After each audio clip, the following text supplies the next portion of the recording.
Hey guys, we're going to do some swim jigs today. Unfortunately, you can't throw a crankbait everywhere, so I'm going to do some bluegill swim jigs. I'll show you exactly what we need to do.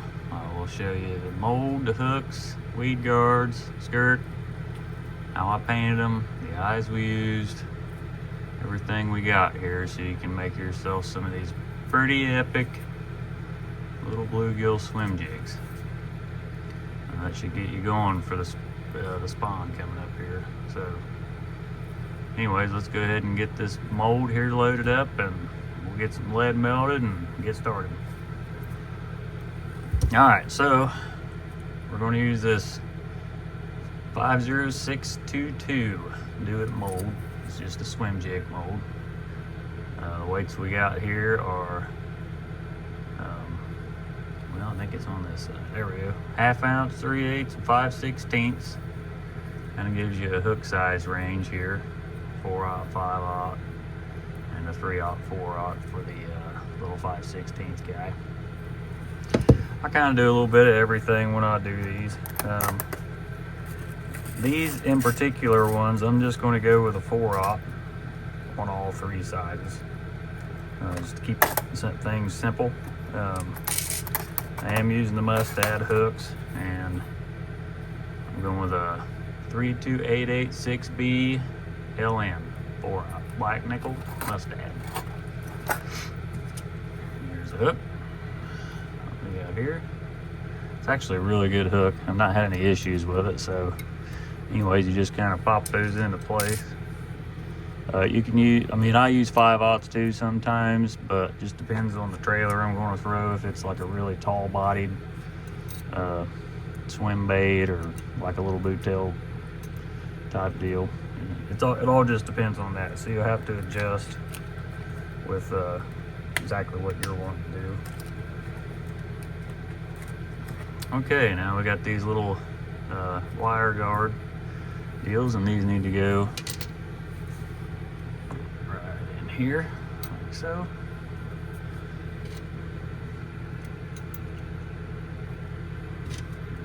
This just helps keep the hole there, so when you put your weed guard in, there's somewhere to put it in your jig. Anyway, that's it. That's literally all there is to getting this ready. So that old boy closed up there. We'll get the lead heated up, and we're gonna move on.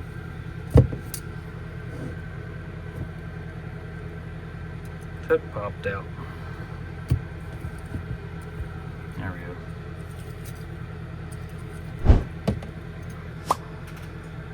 All right, so we got the leads all melted, and I normally leave my mold on top there to let it kind of preheat with the lead. That way you get a lot better pour when you do that, once it's up to temp. Anyways, I'm gonna go ahead and get some of these poured and go from there.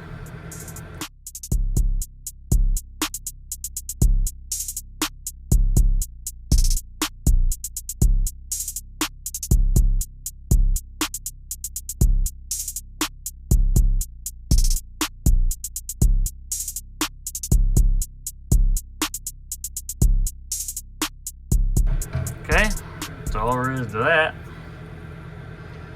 Let me get the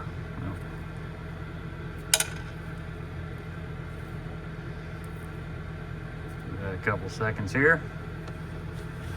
Get that out of the way. Now we can see what we got here. There we go. There's the 1/2 and 5/16. And there is a 3/8.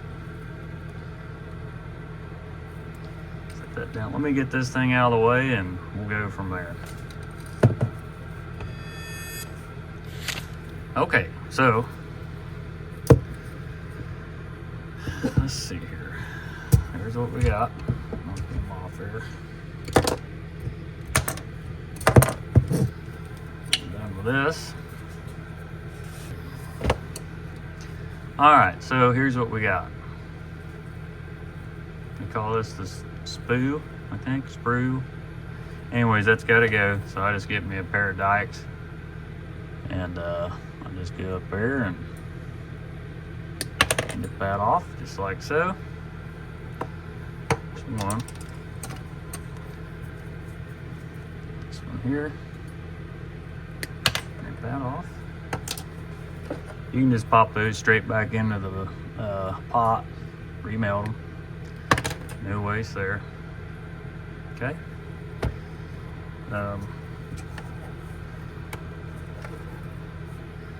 Here's our 3 jigs. Now I did pour a bunch of these off camera, just so I didn't have to waste a bunch of time trying to do it all on camera. And we're actually going to paint these. I'm not going to powder coat these. So anyways, there's your weed guard hole. And these are totally reusable, so I just pop them out, pop them back in the mold for the next one. Get these out of here.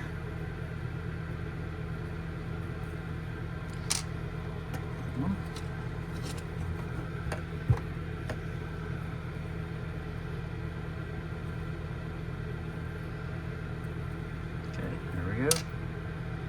Now let me grab a file. We'll just smooth this little bit up here that's pinched off from the lid.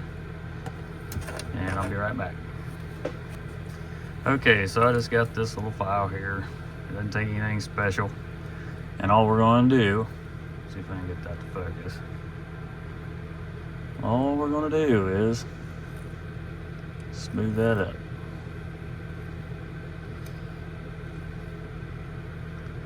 That's it. All there is to it. Get these 2 done. If you use some good flush cutters, you don't really even have to do this. A lot of times the paint will pretty well smooth it up.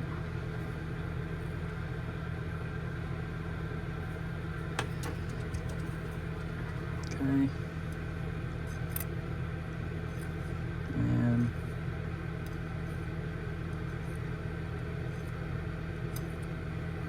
there we go. All right. So once again, here is the pattern we're going to go for. That's what these lovely specimens are going to end up being. And I'm going to go ahead and get this stuff taped off here. I'm going to tape the hook and the eye off and get ready to put the base coat down. And I'll see you back here in a minute. All right. So we're back here, we got them all taped up. I just went ahead and taped up the eye and the hook. Now the first thing we're going to do is we're going to hit them with some opaque white. That way they all got a good base to them. So let's go ahead and get that loaded up. Okay, so we're running pretty high pressure here, 45 PSI. And it doesn't take anything special. We're just going to go ahead and cover everything, get them all one constant or consistent color. So here we go.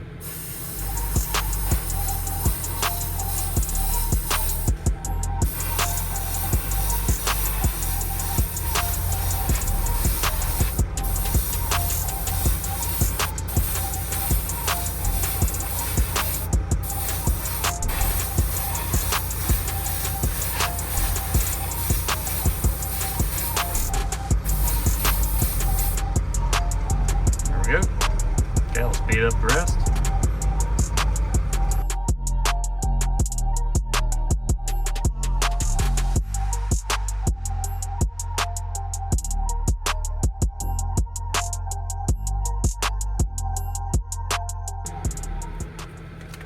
Okay, that's on. Now we're going to take a little bit of pearl satin gold here. Pretty much going to cover everything. You don't have to get too worried about the top of the bait. But definitely the sides and the belly here. So I'm gonna go ahead and get this loaded up and we'll get going. Okay, same PSI, we're running about 45. Really gonna just get it on there.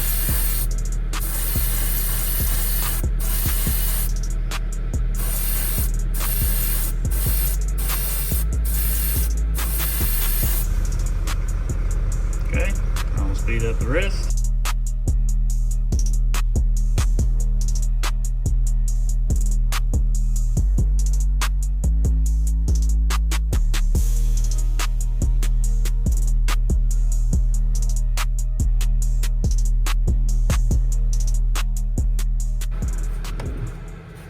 All right, so for my next color here, it's a green pumpkin-y homebrew. This is how I do my green pumpkin. I use these three colors right here. And we got forest green, we got bright green, and we got orange. Now I use 3 drops of orange, 3 drops of bright green, and 1 drop of forest green. And you can do 1 ounce of orange, an ounce of, or 3 ounces of orange, 3 ounces of green, 1 ounce of forest green. Whatever it is, it's 3 to 1. And then just mix it and you got a nice green pumpkin. So I did turn the pressure down a little bit. We're running about 30 psi. This stuff's a little more runny just because I've reduced it with 4011 reducer. You can adjust that all you want. It's probably another like 1 part, you know, along with the forest green. If you're going to reduce it, it's kind of how I've done it. Anyways, we're gonna go ahead and lay the top in here on these.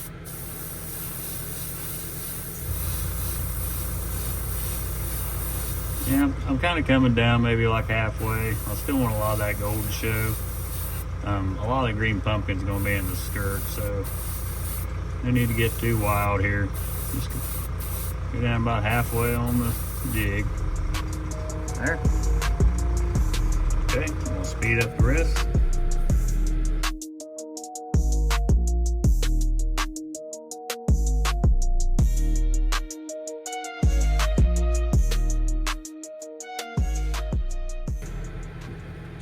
Okay, so I'm going to use this little section right here on, this was an old Insane Custom stencil. Anything with lines are going to be just fine. What we're going to do here pretty much is lay in those vertical lines like on a bluegill.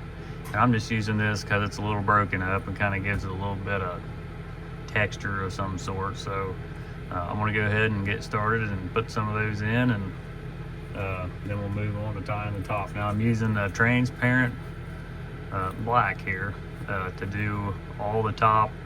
I'll be using it around the eyes and the vertical lines here on the sides. I went ahead and pulled back the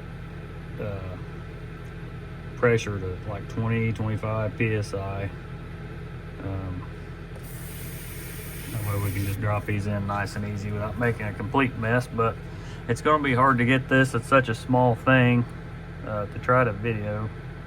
But all I'm trying to do is come down about a little over halfway on the sides and try to keep them kind of vertical with the shape of the bait. So let's go ahead and just get that laid up there.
Okay, now we got that in.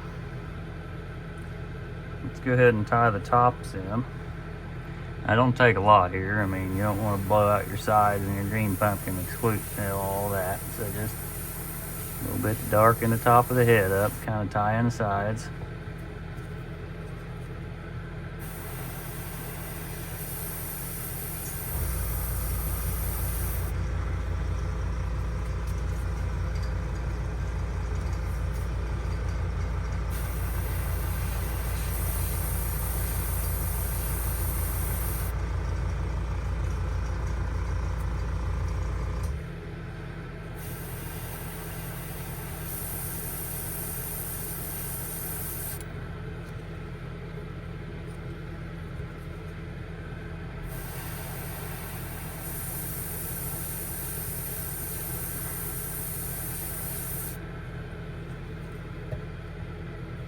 Okay, now last thing I want to do while I got black in here is darken the eye sockets just a little bit. So let's go ahead and do that.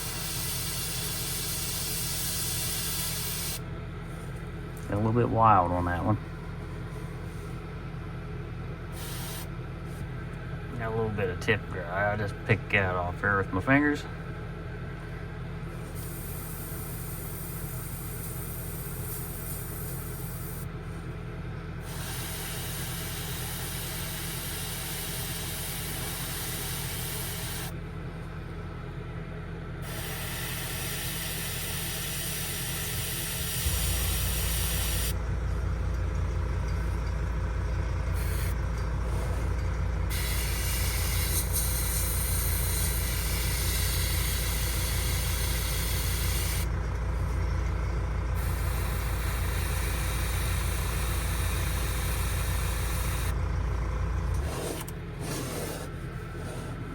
Look at this side.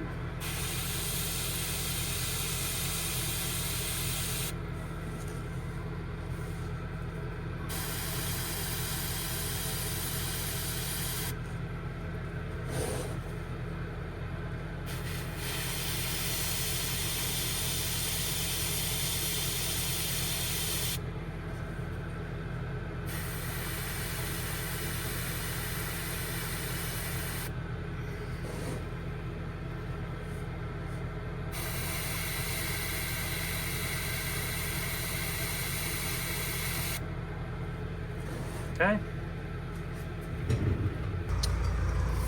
All right, so last thing I want to do is add a little bit of this pearl tangerine just straight on the belly of this thing. That's just going to kind of give it a little bit of orange hue. Now, I don't use blue on the head because you can tie this up really easy and pretty much make it a perch too. So these are all going to be bluegill oriented colors. I don't take a lot of this either, but all we're going to do is just put a little bit right here on the belly. Let me turn that pressure down a little bit.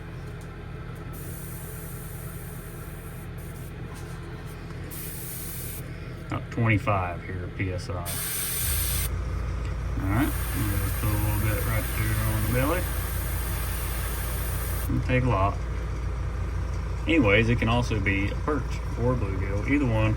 I don't think the fish are going to be able to tell. Go ahead and get the rest of these laid in.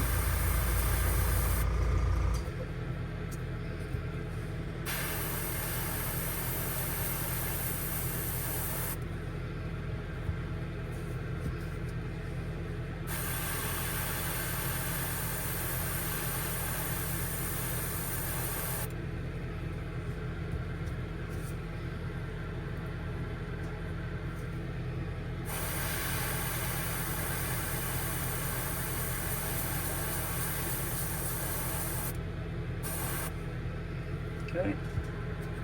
Well, anyways, like I was saying, I don't put blue on the head because I can put it in a skirt. And not that it would even matter. The fish would probably still think it's a perch if it had blue on the head. It really probably doesn't make any difference, but it's just something I do. But anyways, let's go ahead and get the brush cleaned out here, and we'll pick our eyes out and get them. Okay, so we're going with an old boss eye. Get it to focus in there. I don't know if you can tell, but it's a gold exterior, black pupil, and a red ring around that. It's kind of hard to tell, but I use this color a lot for any of my gill stuff. For no rhyme or reason, I just like the way it looks. Anyways, I'm gonna go ahead and get all these things eyeballed up, and I'll show you a little secret here after we get this on.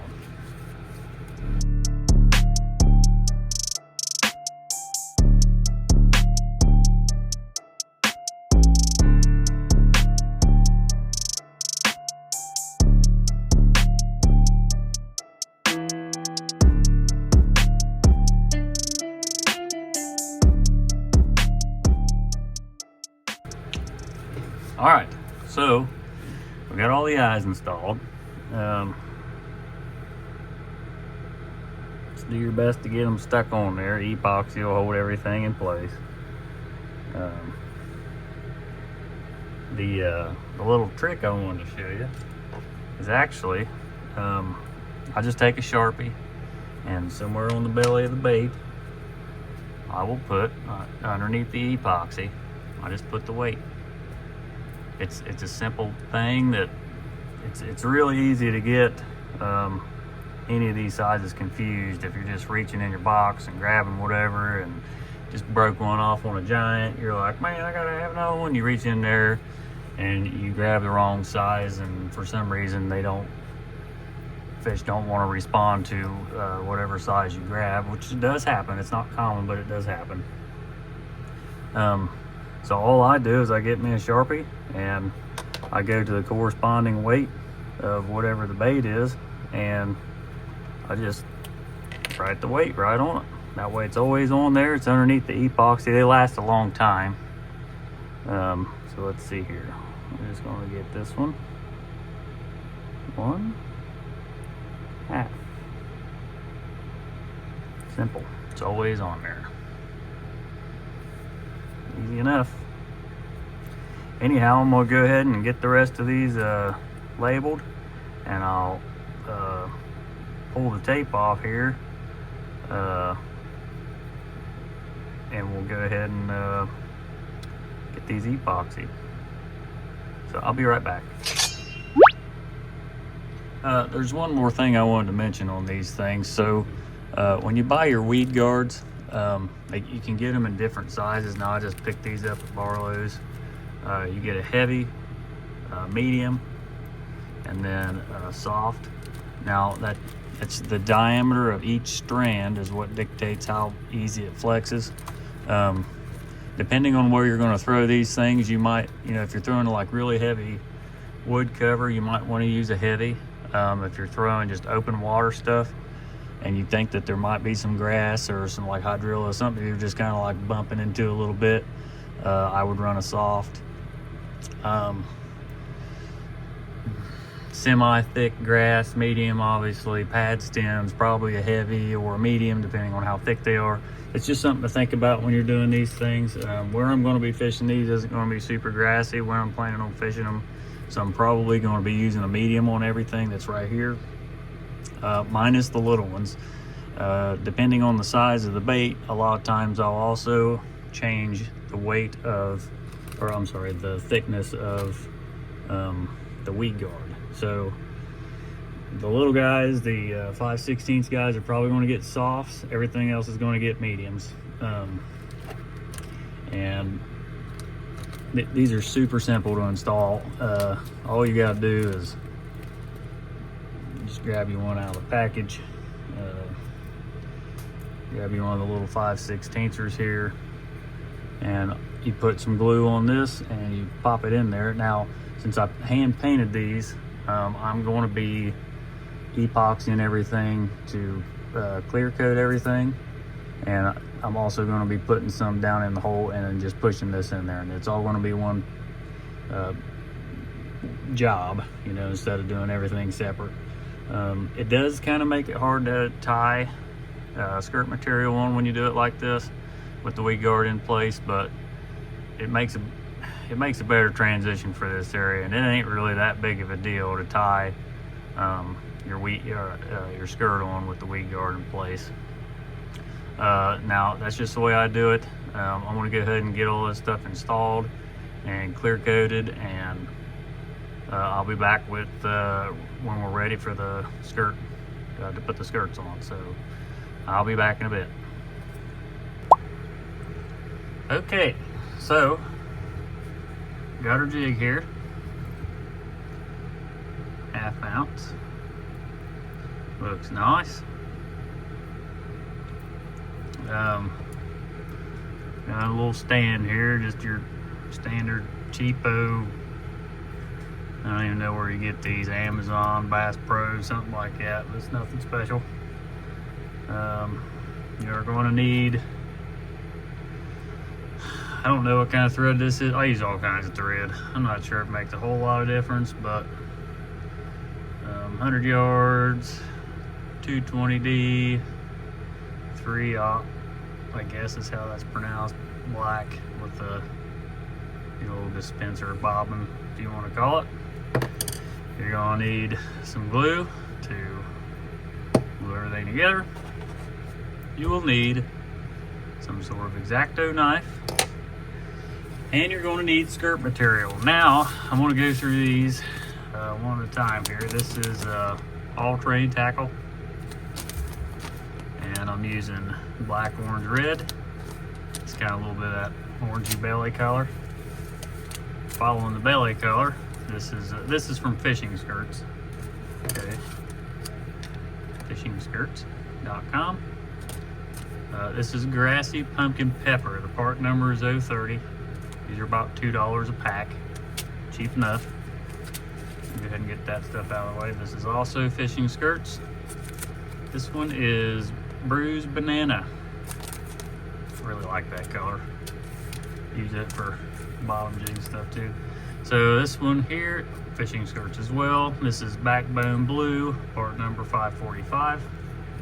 It's got a really cool, depending on how the light hits it here, it like turns green, or and also is like a shiny blue. And then to tie the top of the bait in, just because I had it, I'm using Skirts Unlimited. This is Army Green Pumpkin. So it's like a barbed wire pattern. A lot of these skirt materials are only a couple dollars a piece, so not going to break the bank or anything like that. Just get you a few colors you like and go from there. Okay, so we're going to take some thread here, and I'm going to do, I don't know what kind of knot this is. I just call it a bowstring knot. So it goes over, and we are going to cross over this, and then go back around the back side. Get around here, and then this is going to go through the loop we just created. Okay, I'm going to pull that down. Now this is the bobbin side. I'm going to go around here a couple times. This is really difficult with a camera in my face. Probably should have made you look at me, but I don't guess we're ready for some sort of face reveal. Alright, let's just go around there a few times. Kind of build us up a little base area. Run that thing back over this. And that'll be good. Take your knife. Get that guy off. Alright, just leave your bobbin dangling there with your thread. Alright, so here's the way I'm going to be doing this. I'm going to start with the belly here. And this, so whatever you put on around this thing, you know, however you go around it, is when it flips over, it's going to be on the outside of all the other colors. So I'm going to do orange, and it's going to be the base color here. But I'm mainly going to keep it on the belly of the bait. So pull that up there, about like so. And you kind of want to pay attention to how far your skirt is in relation to the hook and the front of the bait, because if you have it way too far back, it's going to be more finesse skirt fishy. And if you have it way too far forward, this is going to be like super wild. So most people just cut it in half. I like to do a little bit more on the front, like so. Fold it up, pull it up towards the bait, and figure out what I'm doing here. Take that around, maybe make another pass just to keep things tight until we move on to the next color. Yeah, it's pretty easy so far. Okay, now this is also going to be the next base layer. We're going to go with that bone back blue. Okay, and I'm going to split this one in half. These are only half tabs, by the way. All these tabs are just half of a tab or whatever color I got. And I'm going to split this one in half, and I'm going to lay this over top of, well, I pulled you way too hard there. That's fine now. Anyway, the idea was to lay it over top the weed guard and hook. And then you got this little spring deal here. It will hold skirt material in place. Kind of get it balanced out and give that one a wrap. And however you gotta do it, like so. Down there again. Hey boy, this is really oddly very difficult to do with a camera right in my face. But I figured I'd share it. Maybe somebody would appreciate it. If not, I won't do any more jig videos. If I do more jig videos, we're going to figure out a different way to video it. Anyways, there's that. Now for my top outer layer, we're going with the bruised banana. Yet again, grab it.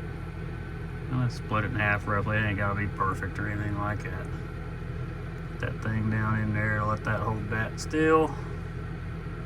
Kind of balance this thing here. And get that around. Some of this back over this side. I'll let that wad up on the other side. Okay, good enough. Put that thing in place. And kind of, there's so many colors in this, it wouldn't hurt to kind of massage them around and get them roughly where you want them. But we're about done anyway, so no big deal. I'm gonna go around one more time here, hold it down. Okay, get the other side sorted out. Good enough. All right, now I'll finish things off on the bottom of the bait. We're going with a grassy pumpkin pepper here.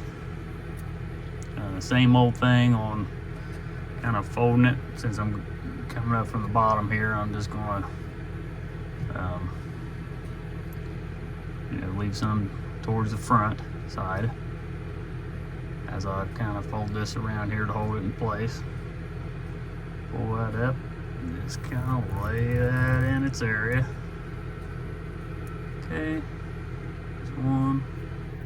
I'm gonna go ahead and go around another wrap, like I said, just to kind of hold her in place. Alright, now last but not least, we're going to the army green pumpkin barbed wire. Army green, whatever they call it, I don't know. These are, I'm not sure these colors make a whole lot of difference, but again, we're splitting it here to go over the weed guard and hook. If you're not putting weed guards on, which you don't have to, prior to doing all this mess, it's a lot easier when you're clear coating everything to have it off and glue it all together, but you ain't gotta do all that. Matter of fact, tying jigs is 800,000 times easier without the weed guard in your way if you got the right stuff to do it like that. Alright, there we go. A couple wraps there. I'm gonna hold this up and one second. Okay, it's a pretty common practice. You steal your wife's hair ties. This is a pretty small one. I think they make some smaller ones that may even work even better, but I'll pretty much just hold the front of this together with it up out of my road. That way I can make a few wraps without, having such a mess. Anyways, I'm gonna kind of wrap back to that little spot on the weed guard holder that's built into the mold. Get back there, kind of just holding the material out of the way. I'm gonna go back forward a little bit. Make sure we get a good cinch down. That'll cause it to flare really good. Okay. Now here's my super duper fancy knot. Take my fingers, put it on the string, rotate it around like so, and I dip it over the weed guard because it's in the road, and go down, and all you do is cinch it up. Okay, do a couple of those, very simple. I'm trying to go a little slower here, not that I'm fast at it or anything, but now if you want, you can take your fingers up into the bottom of this and you can roll it around the opposing direction, and that more or less would create yourself a square knot, which is just a little bit better. I do a couple one way, a couple the other way, couple the other way. 4 to 6 knots is probably overkill. That's kind of what I do. Alright, so I got that thing tied up there. Now we're just going to take some of our super glue or Loctite or whatever, and all you gotta do is dip just a little bit on the thread, and this thing ain't going nowhere. I mean, you ain't gotta wire tie these things. It looks cool, and there ain't no doubt it's stronger, but glue up your thread. That thing is good as anything as far as I'm concerned. If you need something, you don't lose baits like I do if you gotta do all that other stuff and what have you. So anyhow, that's all there is to this part, okay? Let me get some nippers and we'll get the skirt. Alright, so while this is just dangling here, I'll just get me some whatever kind of scissors you got laying around. This is literally something I just had laying around. Just pull your tabs out where you can get to the end of them and just cut them off. Easy as that. Don't take a whole lot of effort here.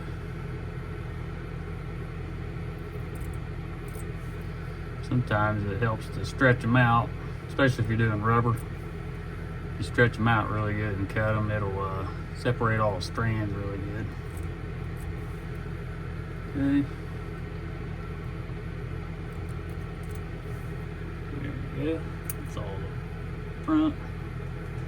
Go ahead and get the back here.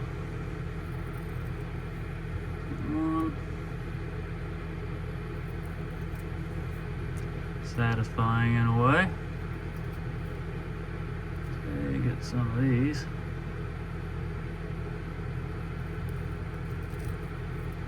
Get this last one over here. Okay. There's that. Now kind of just check things out. If you're pumping jigs out, you're probably going to be a lot better at this than I am, but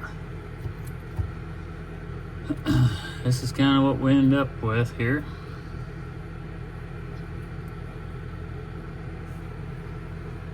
There it is, a nice bluegill pattern. And I guess that's all I got for the video today, so I'd like to thank you guys for stopping in, checking out my random nonsense I'm doing here as far as just bait making in general. I'm going to try and keep putting some more videos out, and come on back because I'm going to make more videos, and I guess I'll just see you on the next one. See ya.